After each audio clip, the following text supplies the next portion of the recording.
Ni à droite, ni à gauche, mais devant, c'est là que se situe le sénateur de la Haute-Garonne, Jean-Pierre Plancade, indépendant de tout parti politique, l'ex du Parti socialiste, déçu des 6 ans de mandat de Pierre Cohen et en congé du PRG, présente ses 68 colistiers. Ce sont des gens de sensibilité de droite, de sensibilité de gauche, mais ce sont des gens qui, eux, veulent apporter leur part à Toulouse.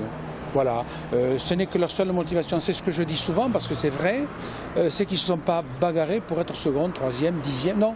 Ils ont dit, Jean-Pierre, tu nous mets où tu veux.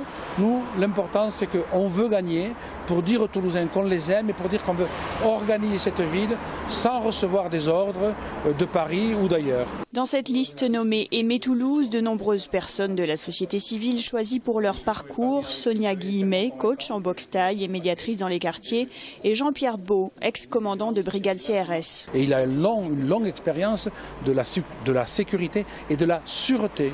Parce que vous avez vu qu'à Toulouse, on a maintenant des armes à feu qui circulent. Donc il ne faut pas faire la politique de l'autruche. Ce n'est pas la peine d'alarmer tout le monde, mais il faut que les autorités publiques s'en soucient et s'en préoccupent. Et il faut arrêter d'appeler sans arrêt l'État, l'État, l'État.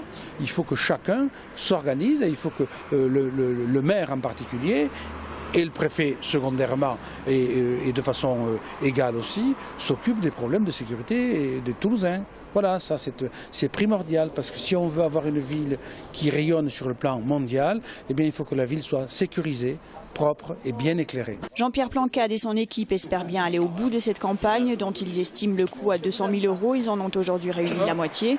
Face au sondage qui le crédite de 1%, Jean-Pierre Plancade affiche un bel optimisme. Pour preuve, il n'envisage aucune consigne de vote au second tour.